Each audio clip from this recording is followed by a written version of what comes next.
Hi guys, thanks for tuning in to another episode of Nuggets News, or our monthly housing and economy update with our friend Martin North. How are you today, Martin? I'm all right. I tell you what, things don't get quieter.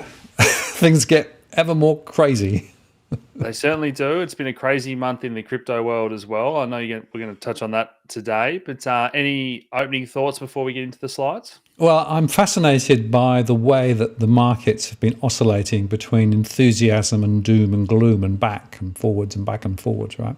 And it shows me, I think, that almost nobody knows what's going to happen and nobody knows precisely where things are going to end up. So the level of uncertainty, both at a household level and at a commercial level, and I guess internationally, I think it's probably never higher than it's been. So I think the uncertainty principle is probably what I'll be focusing on today. That nobody knows. Yeah, absolutely, and that probably comes with your first slide here. As we often talk about, the RBA have possibly been one of the worst in terms of their forecasting. I mean, all central banks around the world have been, but they really went out there and gave some firm dates, and they're now coming out and apologising. Well, it's interesting because Phil Lowe gave evidence to the Senate estimates a couple of days ago. And in fact, the senators did quite a good job of actually asking some tough questions. I've actually been posting some of those on my YouTube channel because it's quite interesting just listening to the interplay. But yeah, Lowe sort of apologised but didn't apologise. I'm certainly sorry if people listened to what we said and then acted on that and now regret what they've done. So look, it's not really a sorry, right? And in fact, when you listen to Lowe, he said, well, we were thinking the economy was going to crash. We sort of, took rates really low, et cetera. But the truth is, of course, they kept rates ultra low, despite the fact that it was clear quite soon that things weren't going to be quite as bad, and then left them there. But if you go back further, they made the wrong decisions previously because they dropped rates much below where they should be. So the real message that came out of this Senate estimates conversation is the RBA has no idea about what real households and real businesses are feeling and experiencing at the moment. All they're worried about is this sort of this big financial edifice that they've built. And like other central banks around the world, lack of credibility, and frankly, nothing that Lowe said, I think, 2 days ago, restored any confidence in him or the RBA. They're still sort of faffing around. And so if people want to try and get to understand what's really going on, it's worth listening to some of those estimate hearings because they did actually try to hold him account. And in fact, Senator Rennick asked him specifically about who holds you accountable. And the answer was not very positive. Yeah, well, as always, the links to Martin's channel is down below, guys, if you want to check out some of those videos when he posts them. But I think, again, just to give people some of this context, it's one thing for the first homeowner to get into the market and be told that we're not going to raise rates for a couple of years. But it's also the business confidence, and that filters through all these, from a startup to these large businesses to issuing debt to even, the crypto markets. When there's not a lot of money around and things are going bad and people are hesitant, you don't get that new investment, and that all trickles through to the economy and growth and then unemployment, and it's these knock-on effects. And that's why the RBA have so much, or all central banks have got so much importance on every little word they say in these statements these days, because it has become a confidence game, as we've touched on so often. Yeah, and it's worth saying, that the RBA was clearly working very closely with the government. So how objective and independent were they? And there's a review currently running with regard to RBA decision-making and the structure of the RBA. I think there'll be some changes. It's probably good, but the damage has been done, frankly. And, we're going to be struggling now through high interest rates for a long period of time. And many people took out those mortgages. 2 or 3 years of low rates were promised, and, well, now they're up against it. Yes. All right. So the RBA is worried about the falling consumption. So this is really interesting. So this is an old chart, but it's very important because what they said was, where is the risk of consumption eroding? And the answer is, it's to do with the wealth effect. So, whilst there's an impact from lower or higher unemployment and lower or higher or lower investment returns, it's the wealth effect. In other words, when people feel as though they're affluent, they're going to spend more, and that's economically positive. But the reverse is also true. If, in fact, they see home prices fall and wages not rise, the wealth effect works negative and quite quickly. And that is, I think, what we are seeing now. with regard to significant pressure. So that's why the Reserve Bank is really concerned, I think, about where house prices may be going and the feedback loop negatively on the broader economy, and we'll come on to later. That translates into lower house prices, lower levels of confidence, lower spending, and all of those things. Yeah, and I think that slide really shows something we touched on, I believe, in last month's episode, in terms of the scenario that exists where they might do everything they can to relaunch the QEs of the world to prop up stock markets, simply because it's better to have the stock market still in a bubble, even if the real economy is failing and cracking, because this wealth effect is so important, and probably more so in Australia than global markets where we have so much in super. Well, that's right. A lot in super, and of course, a lot in equity in houses, because house prices ran through the roof, literally. Yes. All right. So higher for longer. I mean, a few people are starting to talk about maybe there's only one more hike coming, and that's going to be enough to break things. But the official cash rate's still pricing in, say, 4 more 25 basis point hikes. Yeah, so the ASX 30, this is the sort of full view of the market. It's actually come down a bit. So I think last month they were above 4% out in 2024. They've come down a bit. But most of the economists, among major bank economists, are talking more rate rises to 3.85 as a sort of a target hike. So in other words, the rate hiking cycle, although we're doing on 25 basis points at the moment, is not over. And the markets are saying it's going to go higher and it's going to stay high. So rates are going higher and they're going to stay there for longer. That is a very important message, because remember, it takes 3 months or so for those rate rises to propagate through. And in fact, it takes about 18 months for the full effect of those earlier rate rises to hit the economy. So in other words, the RBA is flying blind. One reason why they're probably going slow rather than not. But you've got to expect the rates will be higher for longer. Yeah, and are you in agreement with this, Martin? I mean, I'd like to go out and say that I don't think that we're going to see it get to where they're pricing in, and I also think we'll start to see cuts easily within the next 12 months. So is that a contrarian opinion, or do you think that's going to be higher for longer? Well, it goes inflation, of course, is what the RBA is chasing. And so the question is, where is inflation going to be? Now, we're going to get data later out today. I couldn't get it in time for the recording of this show, showing the latest CPI number. The RBA is saying 8% inflation, coming down to about 4% the other next year, and then back within band the year after. They can't really start to cut rates unless they see significant reductions in inflation. And whilst there are some arguments as to why the base effect will mean that some of those big raises will drop out in a little while, so we should see inflation come down, most people would say inflation is unlikely to come back within target bands. And if the RBA is true to its normal mantra that inflation is the critical battle, then it's unlikely. But there is a broader question here. If, in fact, the financial system starts getting the difficulty, if, in fact, banks starting to find that the default rates on mortgages rise, that changes the whole scenario, and maybe then the RBA moves the conversation from inflation to financial stability again. If they do that, rates could be cut significantly and quicker. So that's the scenario range. Like I said, uncertainty everywhere. Yeah, that's what I guess I'm starting to see. If particularly Europe and European banks are getting hit hard, it's those sort of caveats that are going to affect global markets. And if the US is forced to ease to save other banks and that kind of thing, it's just going to be Australia following suit. So that's I think the cracks are going to start appearing a lot quicker than what they're pricing at the moment, from how we've had the most sudden rise in rates ever. Yeah, and look, cracks may well come from the bond market again, or it might come from somewhere else, or, the spillover from crypto. There's lots of uncertainty out there. And I don't think that anybody can accurately predict where this is going to go. That's why I always talk about scenarios. There's scenarios where rates go higher and stay higher. There's a scenario where rates go high and then come back down. And there's a scenario where rates get cut quickly because of those global uncertainties. Any one of those scenarios is a viable scenario currently, which means it's very hard to plan anything. Yes, exactly. All right, so we've seen some pretty big falls, particularly in Sydney and Melbourne, continue. Yeah, so this is the latest from Christopher Joy. So, you're seeing the slides continue. And, of course, interestingly, it's Brisbane and the Gold Coast where the falls are most significant. They ran up significantly through the last couple of years, now falling again, particularly houses.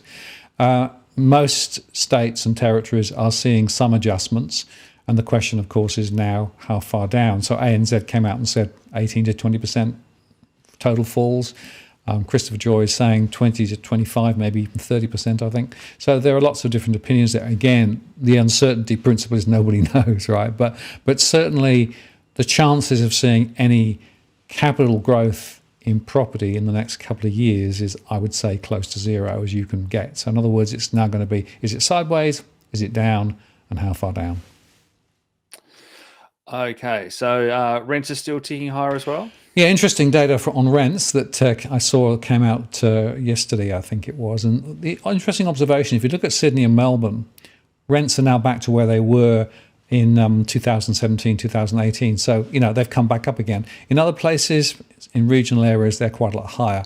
But there's an argument that says rents are more linked to wages than anything else. So if wages aren't growing, there's going to be a ceiling on how high rents can go. First point. Second point is this ABS is reporting rents in the CPI at maybe a couple of percent. New rents are closer to 20%.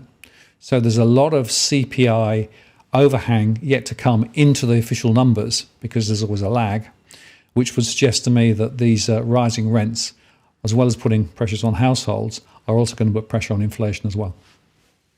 Yeah, I mean, I'm not sure I would have said that wages in Greater Hobart area would have been growing faster than Melbourne and Sydney, but I haven't seen that data. Have you? So there was some variations because, of course, you had a lot more people off work in Sydney and Melbourne over the last couple of years because of COVID. You were somewhat protected down there in Tassie.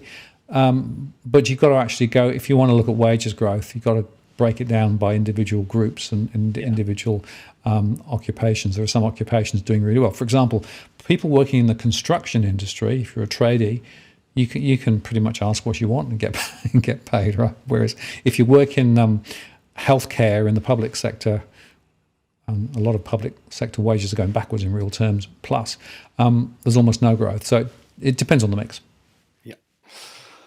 All right, Aussie apartments. Now, this has been a hot topic for a number of years, the amount of Chinese investment. And by some metrics, it's not as high as the media makes it out to be. There's other countries that invest just as much in Australian businesses and property as China does, but they do make up a significant amount either way.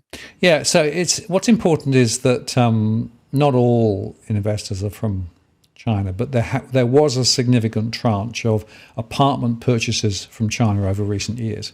And what this article from the Australian is saying is that that's unwinding. So we're starting to see Chinese buyers now putting their properties on the market and getting out. Why? Well, for two reasons. One is there are domestic issues back in China. But secondly, if you look at the performance of a lot of these property areas, particularly apartments, and I always use North Ryde as an example because that just happens to be somewhere that I know quite well and I've studied it for a long time.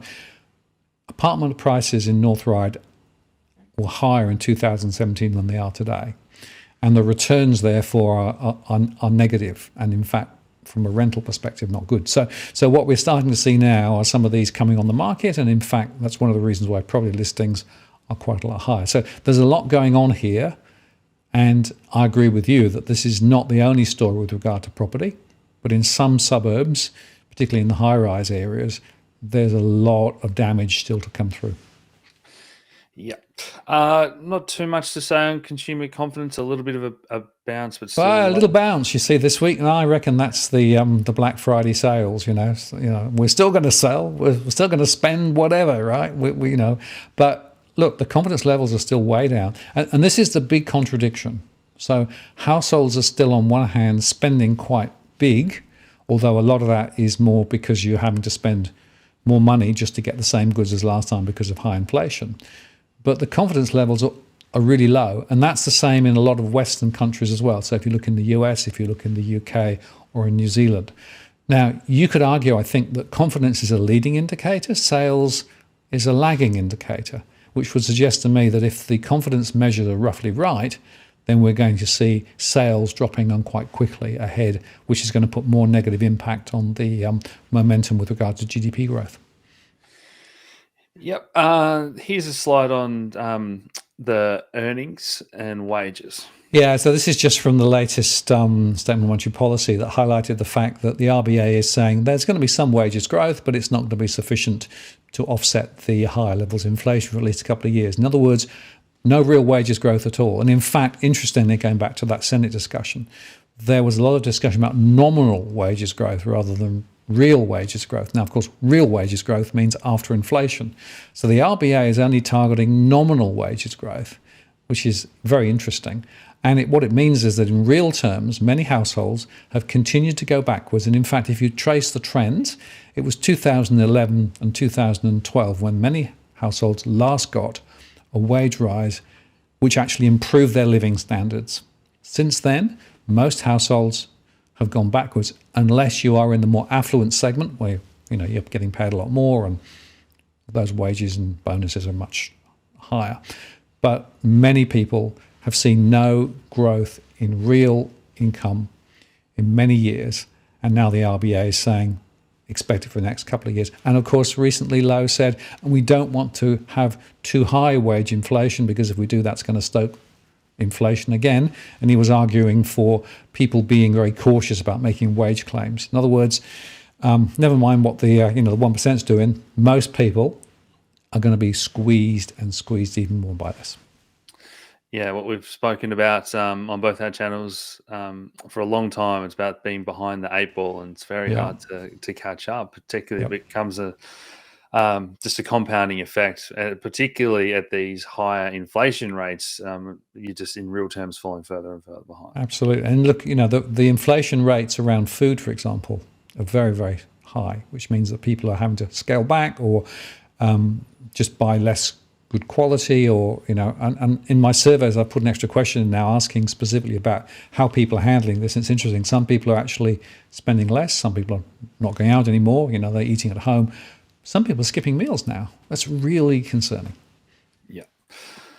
All right, so mortgage stress continues to rise pretty steeply. So this is the Roy Morgan stress series, not my own. And of course, Roy Morgan defines stress more like the banks would look at it rather than mine, which is a cash flow measure. But they've said now more than 1 million households are actually now experiencing mortgage stress. And you can see it's upticked quite significantly. That's, of course, following the interest rate rises.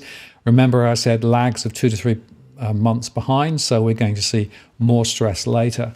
And this trajectory higher, I think, is pretty concerning. And so, it's a validation of my own modelling and what I was seeing. Now Roy Morgan's come out with it too. Yep. Black Friday, so electronic sales have fallen a lot. And is this in, again, nominal terms, if electronics have gotten meaningfully cheaper? So this is basically indicised but not inflation adjusted, as I understand it. So it shows you that it was quite a good Black Friday, but electronics particularly were significantly down. And what ANZ, and this is based on their flow through of data that they've got, it said that it was a reasonably positive one, but not probably as strong as many people were expecting. So I'll be interested to see how this translates then into spending up to Christmas. And again, in my surveys and other surveys too are suggesting that people will be hunkering down and spending less. And interestingly, a lot of the deals that were bought on Black Friday were those deep discounted ones.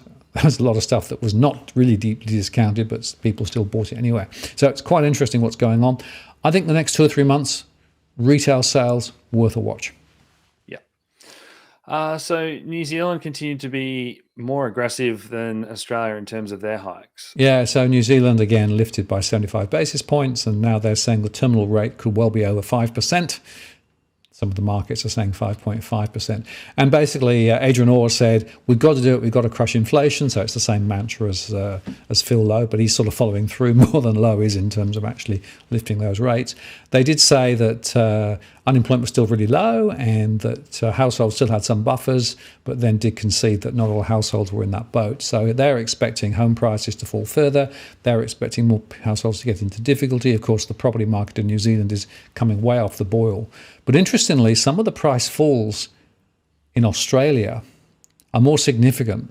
They're dropping faster than in even New Zealand, despite the fact that New Zealand has actually done more with regard to rate rises. So interesting to see how that plays out. I think that we're going to see the next few months being very significantly concerning because the Reserve Bank of New Zealand is saying we've got to put rates up again and again. So we'll see that cycle continuing. That's going to put more pressure.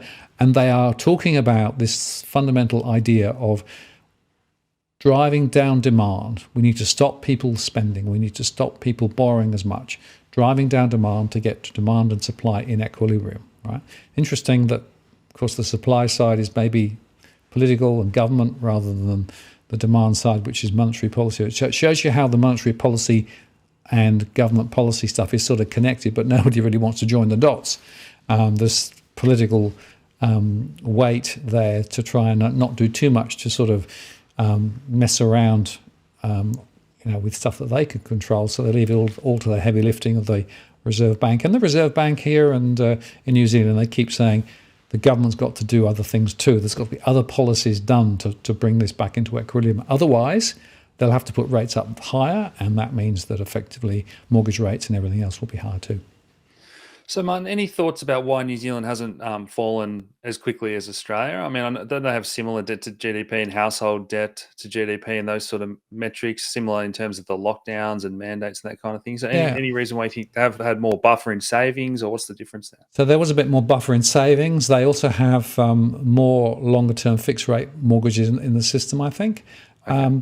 And there were also some earlier signs of people having to borrow less because the Reserve Bank in New Zealand was given an accountability for house prices earlier on, and they brought in some extra rules with regard to how much you could borrow for a given level of income and those sorts of things. So there were more controls in the system in New Zealand before the price falls and the interest rate rise started. So I think they've probably got a better set of controls already in, which mean that people were less leveraged than in Australia. In Australia, of course, if you got a pulse, you could get a mortgage of 6, 7, 8, 9 times your income. And even now, banks are still being very generous. And by the way, if you refinance from one bank to another bank, some banks are not even doing a new evaluation. They're taking the evaluation that was done previously and say, well, if you've got the loan there, you can have it here, of course. So I think we're going to see this play out, and I probably think we're going to see worse outcomes in Australia than New Zealand, because New Zealand was more across the issue than the Australian entities were. Super important point in answering that question, Martin. The way you put it like that, this is why we have these safety measures in place, because when we do get inflation, we can go harder at it without crushing. And where Australia might be stuck in that sort of in-between limbo, and it's harder to fix the problem because of the problem you've already caused, and it's all kicking the can down the road for so long that ends up in this spot where you aren't able to fix things with those same levers that you have. And look, we could still be in a deflationary spiral at the end of the day, or it could be an inflationary spiral. It goes back to nobody knows. It could go one of two ways. But the settings that we've had in Australia over the last 2 or 3 years have been wrong. I was arguing, in fact, that the settings in Australia have been wrong for longer than that. We've had massive policy failure, and that's both central bank policy failure and also government policy failure. But nobody wants to confront it.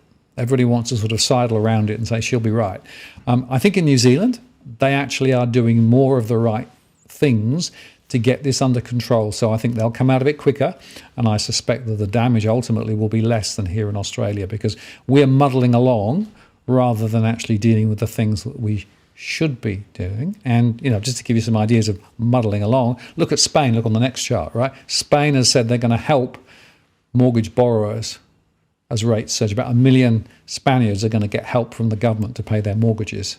Now, I'm just waiting for a similar initiative here in Australia, right? Not only do we have shared equity schemes, and we have stamp duty changes, and all the levers, they're still trying to pull them to try and save the property market and save the banking system. And it's not necessarily conducive to dealing with the inflationary issue that we've got at the base of the problem. Yeah, and I think letting people dip into their super is probably one of the things that's definitely coming now as well in Australia. Any means we did it a couple of years ago with through COVID. So why not again? And we're going to see a lot more of that. So they're going to do all the what I call the natural and unnatural acts. So they're unnatural, but they're natural because, of course, that's what central banks and what governments do to try and prop up the property sector. And remember here that we've got 65% or thereabouts of all lending to property.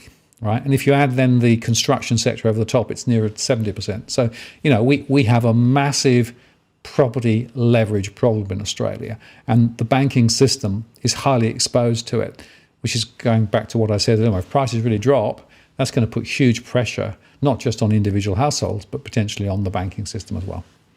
Yes, absolutely.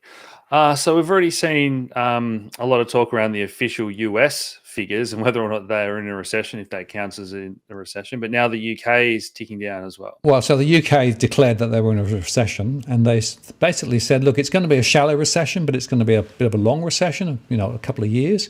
The UK have many of the similar issues that we've been speaking about. They've put rates up quite significantly.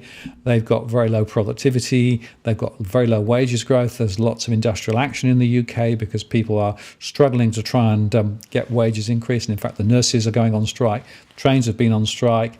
I think even some of the transport sectors, other transport sectors are also, like shipping and things are also potentially going on strike. So there are lots of disruptions from there. But the issue is the UK is now in recession. So, first cab off the rank. I expect Europe to follow. I expect the US to follow. We are, I think, going to go through a recessionary journey, which sort of, as we'll see in a second, begs the question then as to why the markets are so strong if recession is coming. Yeah, I definitely agree with that as well. Global yield curves inverting for the first time since back in the 2000, the dot-com bubble. Yeah, this is amazing. This came out yesterday, and it's the first time that the long-term and short-term yields globally, not just in the US, but globally, have actually inverted. Now, an inverted yield curve like that says rates are going to be higher in the short term than longer because we think that longer term things are going to go off the boil and there might be a recession. Well, that's now not just in one country, but multiple countries are starting to see it. It's not true in Australia yet, but many other parts of the world are seeing these same recessionary signs. So chances are recession's coming. If recession is coming, then all bets are off in terms of what Reserve Bank and other central banks are going to do. As we said earlier, they'll have to change tack again, and that's why the chances of doing a bit more stimulus here and a bit more quantitative easing over there is still potential. So it ain't over till it's over. 100%. Technology still under pressure, the NASDAQ? Yeah, so I just thought I'd touch on this. So, of course, markets have had a run up, and sort of at the start of this year, they started to slide. They've been up and down a bit. They've come back up a little bit recently. That's partly because the yield curves have dropped a little bit, which means that the cost of future money is lower. That actually helps to the tech sector. But you can see the tech sector still well down from where it was. If you look at the main markets in the US, they've sort of come up quite a long way. So the question is this a bit of a temporary bounce before it falls again? And there are many people saying, if recession's there, earnings are going to be significantly reduced. That means we're going to probably see equities overvalued, and that means they could fall a lot further. Other people are saying, no. It'll be fine. From this, we've seen the bottom. Now, 2 points. First point, markets were saying China is coming out of the lockdown, whoopee-doo. That means that they're going to be actually able to support the economic momentum around the world, except, of course, maybe not. And the other was that, maybe the Fed is going to actually ease off on future rate rises because inflation's come down a little. And in fact, the latest data from the US showed that inflation was down a little, but actually, if you break it between services and products, product inflation was down a bit, services inflation was higher. And interestingly, the Fed is still saying we've got to lift rates a lot higher. So there is a very significant issue here that markets are over bullish. They're looking through the short term and looking long term. But I think we're going to see earnings damage over the next few months into the recession. That's going to put downward pressure on the market. So I wouldn't be surprised to see the markets continuing to fall as we go into next year. Yeah, and I might even be a bit of a contrarian, and I'll say all that matters is if there's any talk that the market can, they feel that the Fed is talking about any sort of pivot or slowdown. I just think even if earnings are bad and that, I think people are just waiting to flood back into the markets because if you price them in terms of the amount of money that's being printed, those new dollars and whatever, I think we need to start thinking about things, gold, crypto, stocks and whatever. There's just so much more money out there and less places to park than property. So I just think that this world is going to exist where all the fundamentals just it should make sense why things are going up, but just the simple fact that they've printed so much money and it's going to go into these assets first, I think we can see bigger bubbles from what they're going to have to do next. I agree. The huge asset bubble is because of the huge amount of quantitative easing and all of that liquidity that was created. We've never seen globally, we've never seen so much liquidity. That's got to go somewhere. And if in fact people say, I've got money, I've got to put it somewhere, they might well say, well, stocks not looking bad. Maybe they'll go back to bonds. I don't know. But the point is this, that if you go back to fundamentals that say, well, actually the stock market should have some equation to forward future earnings, the price earnings ratio, well, blow that out of the water and who knows? Yes. Yeah. It's a strange world we live in, Martin, but I think it could continue to get stranger. I think we've got more strangeness to come yet. As I said, the uncertainty principle. Yeah. The 2-year bonds higher in the US. So I just wanted to highlight that if you look at it now, the 2 years at 4.48, the longer term, the 10-year is at 3.75, right? That degree of inversion is almost as extreme as it's been. So if you want a forward signal of recession ahead, that's there. An interesting Bloomberg surveys and modelling is 100% now locked into the idea of a recession in 2023. So there are many people in the US now saying recession's coming, we can't avoid it. And interestingly, of course, some of the central bank governors who now can talk again, having had their meeting, are saying a recession may be a necessary price to pay to get inflation under control. And they are worrying about the markets being too buoyant, and they need to see the markets come back, and they need to see wages not grow too strong, and they need to see unemployment rise. All those conditions they've discussed recently as being the necessary price to pay to get inflation under control. But as you and I have said, at some point, will they change their tune? And that's the key question. Yeah, just to point out for people, it's only a year ago where you were barely getting a few basis points on your money sitting at a bank or in bonds. Yep. Whereas you had all the reason in the world to go into risk assets. Whereas now, there's a lot of money that can just lock itself in and getting 4%, 5%. These are huge returns. If you're a big bank or a corporation, you're sitting on a lot of capital. Why would you look to spend it or invest in startups and those kind of risk assets? Absolutely. So, yeah, that's the price they're going to pay. And that's why I think they're slamming the brakes on the money, sucking liquidity out of these other sectors. So I do think we're going to see things slow down dramatically while these rates stay high and investors can get that high relative yield to where it's been for so long. Yeah, and just to underscore that, I recently rolled one of my term deposits. I got 4.95%. I mean, that's as risk-free as you can make it, right? I mean, okay, bail in and what have you, but, it's unlikely. And government guarantee, etc. But if you think about 4.95% as risk-free, then how much higher returns are you going to make to get a more risky proposition? And the answer is, in the current environment with risk ratios so high, it doesn't make a lot of sense. That's one of the reasons why investing is is limited from a corporate perspective. Yep, absolutely. So the market's now lower than the Fed. This is quite interesting, isn't it? Because their Fed dot plot is sort of their forward expectation. They don't do it that frequently, but the markets have now sort of been thinking, well, maybe 4.5 max. Some of the people out there are still saying the Fed will be at 5.5. So there's still upside. It's a question of how much, and is it going to go up? How high is it going to go up, and how long will it stay there? But there's an interesting now disconnect between what the Fed is saying and what the markets are saying. Up until recently, the markets were a lot higher than where the Fed was. It's turned. That might be a leading indicator of something. Yeah, and I definitely agree with that. They're starting to price in rate cuts next year, which is kind of what I'm leaning towards as well. Yeah. All right. US home prices slipping. Yeah, and just this is from Wall Street. Great site. If people don't know it, go and have a look at it. But it's interesting that the first bubble was, you can see there, was quite big. The second housing bubble was massive. Prices are coming back now. And that's because higher interest rates, fixed mortgage rates are a lot higher than they were. The momentum in the housing sector and housing starts is also coming off. This is a very important thing to watch because, again, the Feds have said house prices can afford to come back. We actually think they need to come down. That would be good. That would help inflation. So pretty much they're saying it doesn't matter whether it's home prices or whether it's other factors. We have to see these things easing back. So watch this space. I think we could be in for a very interesting ride if home prices drop further. At what point will they then turn turtle and say, oh, we can't allow that because of financial stability? We'll see. Yes, and this is one of the worst cycles by far. Yeah, this is quite interesting. Now, this is, of course, a bit artificial because the current one is sort of in the middle of it, so we don't know quite how it's going to end up. But if you look back over history, what happened to markets when the Fed's hiking cycles came through, you can see that quite often they actually end up reasonably positive ultimately, whereas now we're at the most significant fall ever, right?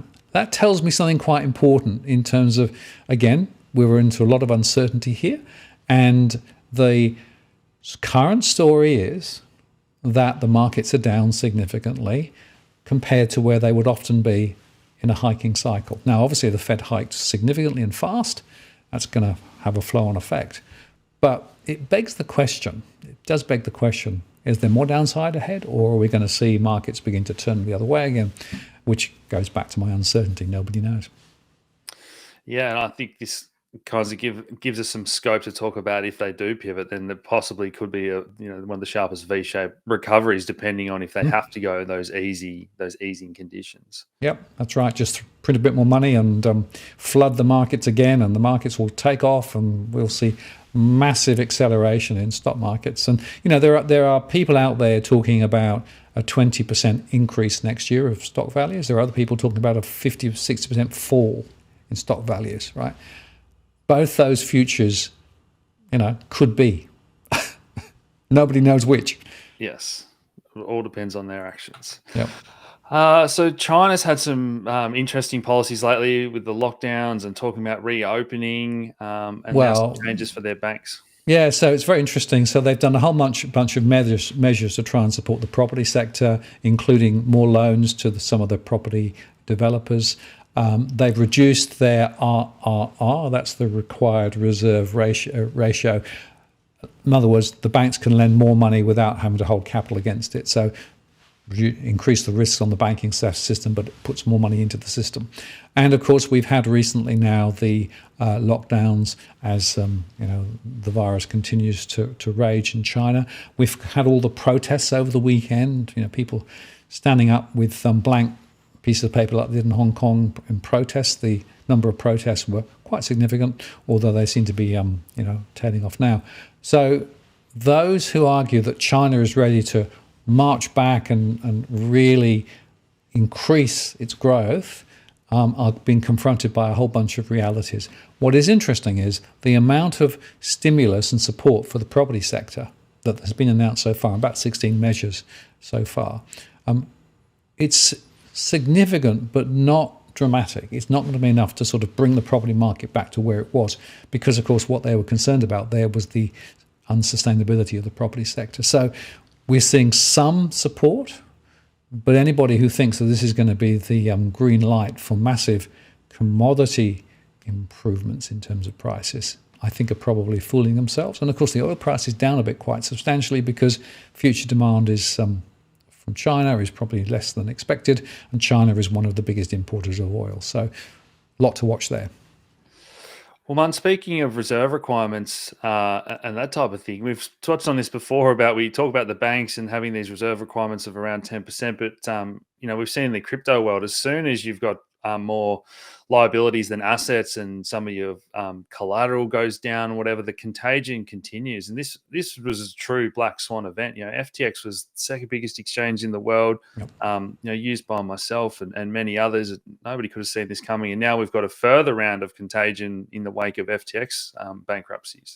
Yeah, I mean, this is a very, sad story insofar that from just individual investors, a lot of investors put money into FTX thinking it was sort of a quasi-bank and that it was safe. And unfortunately, of course, as you know, if you don't hold the keys to your crypto, you don't hold the crypto.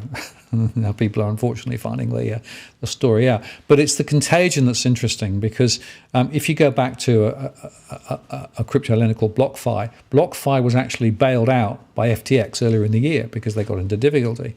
And now suddenly BlockFi is filing for bankruptcy because all of the stuff that they'd put on FTX has gone. So they've got, and nobody quite knows just how much this contagion is going to be. I don't know whether you saw the Bloomberg chart that showed how FTX and Bankman-Fried's connections actually subsidiaries, but a massive number of subsidiaries, all interconnected, all cross-leveraged. And what's quite clear is that they were playing two sides to the middle, and they were then basically leveraging the assets that were on the exchange and then doing other things with them.